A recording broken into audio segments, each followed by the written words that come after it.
There's something about the camel. You just gotta love the camel.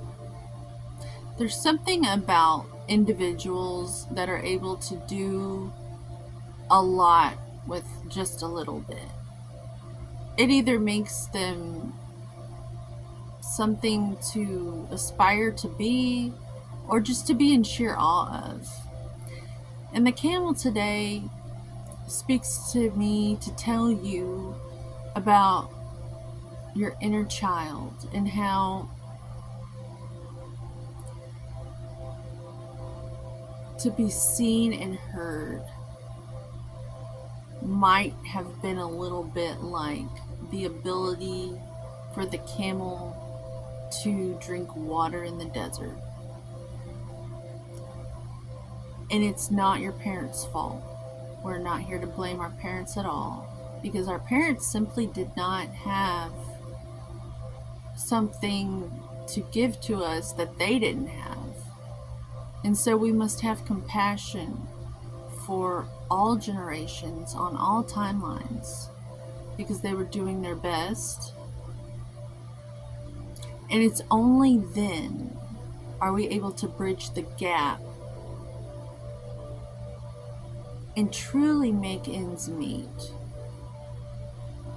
to where we can connect the cords strategically instead of always trying to cut them all the time.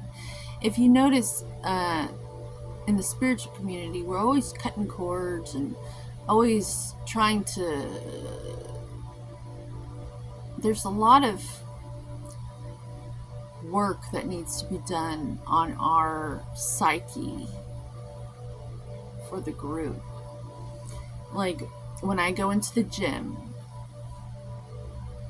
I know that it's like psychological warfare training for myself, because I am so aware of everyone. I am a family constellational therapist.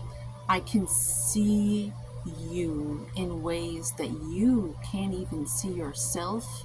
It is my gift. It used to be my curse. It was disabling. I was disabled. I could not function for the longest time because I was resisting it so much. I now know that this just is. It is what it is. And I am encouraging you, if you're out there and you are an empath, to stop resisting it. As a former Jehovah's Witness, one of our guides in our rule book was, you don't associate with worldly people. This meant people who did not go to the same church, basically. And if somebody did something that was bad behavior, they would go to the officials, which are called elders, and they would decide to disfellowship that individual, and we were encouraged to not associate with that individual. The word shunning, we would shun them because of influence, bad influences. And I see this as wisdom now, whereas a lot of other former Jehovah's Witnesses would see it as just, oh, how dare you. It's really messed up though, because it kind of grooms you to, it really fucks your shit up. If your whole life that was your community, and then no one will talk to you. It's designed to get you to come back, but really it fucks your shit up, and you're like isolated and alone. You're isolated from the world, like you're in the world, but you weren't allowed to really let it in ever. Every pledge of the allegiance, you were supposed to remain seated while even the teacher stood up. Every Christmas party, you were supposed to go over to the corner of the room while the entire class participated in these parties, these holiday things, every time.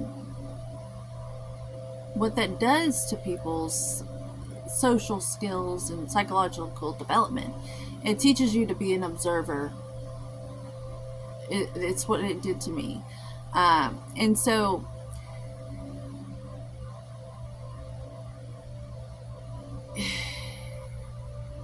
the approval that everyone else was getting, you may have felt like a camel in the desert.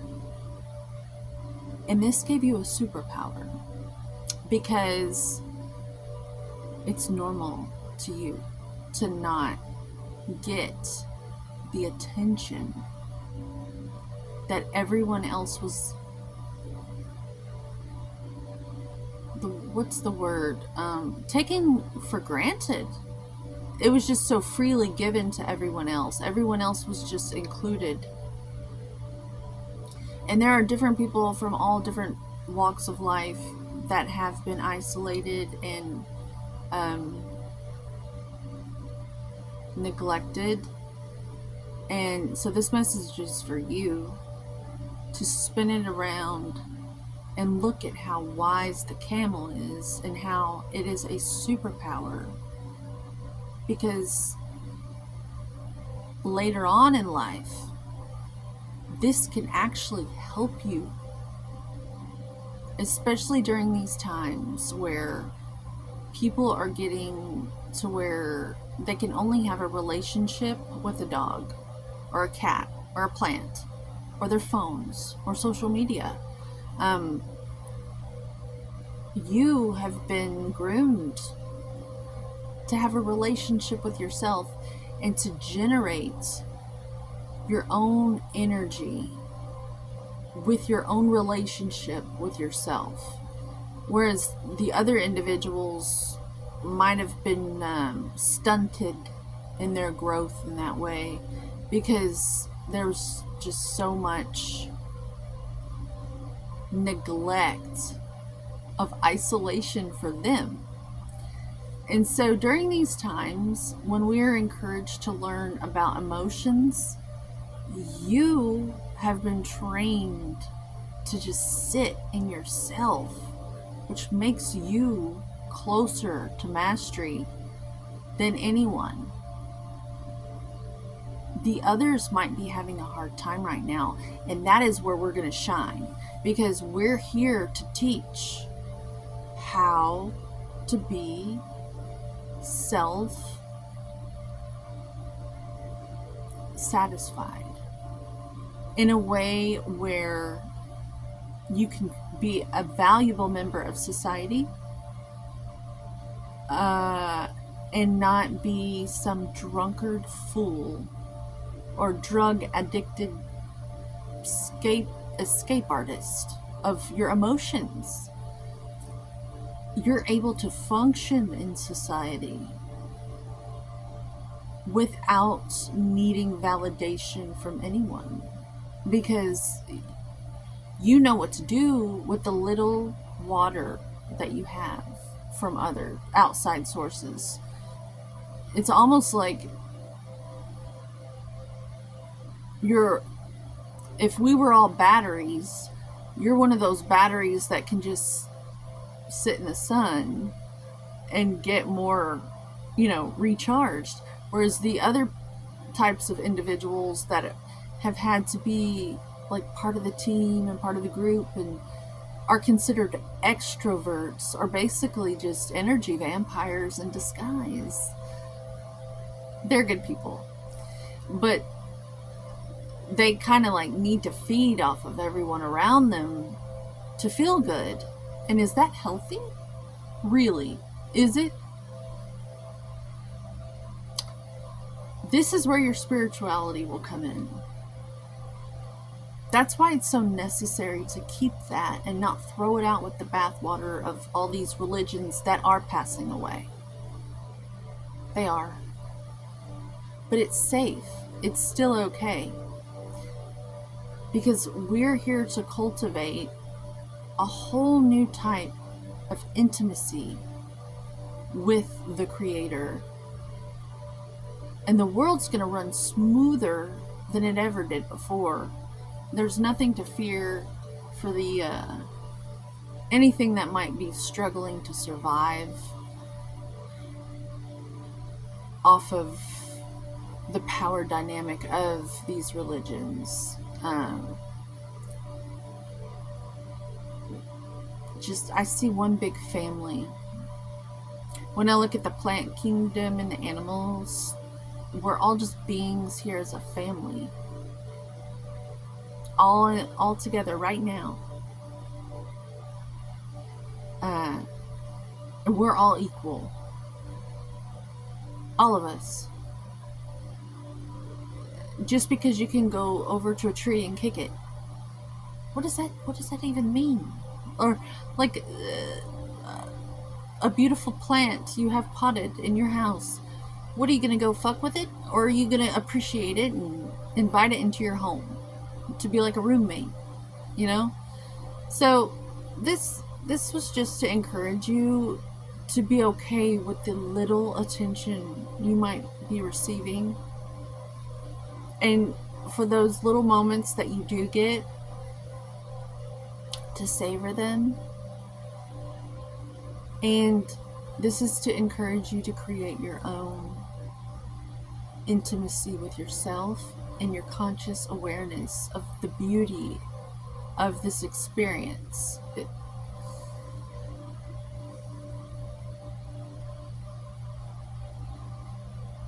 Just to take another breath.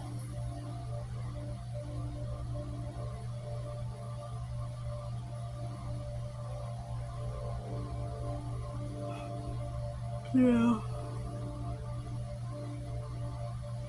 It's funny. It's raining in this picture.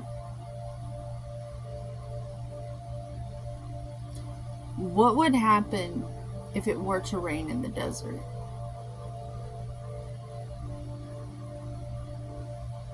It would be so shocking to that environment that it would be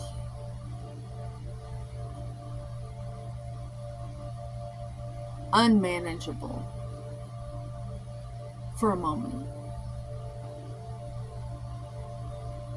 And so it's probably wise that we're evolving the way we are, because something has to slow it down a bit for it to be able to process through us in a way where we can survive all this information coming in.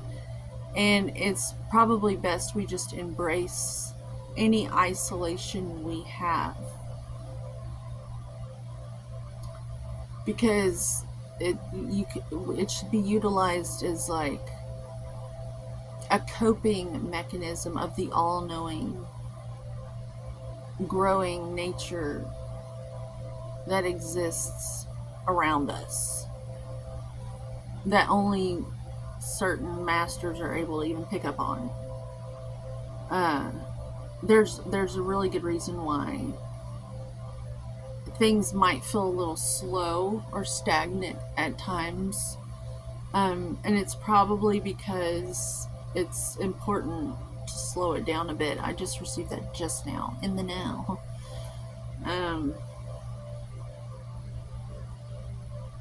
I think if I channel these the way I channel them in private, I'm still a little afraid to do that. Like, there's this part of me that's afraid to channel like that. I like to look at the cards and get an idea first. Like, almost like I'm a middleman to my own channeling abilities, because I'm slowing it down. There's wisdom in that. That was for somebody, I don't know. Someone or something needed to hear that. Exercise restraint. All the best to say. So, having said that, I'm going to close this reading and wishing you great homeostasis to you, homeostasis to me, and thus vitality for us all. Have a good one.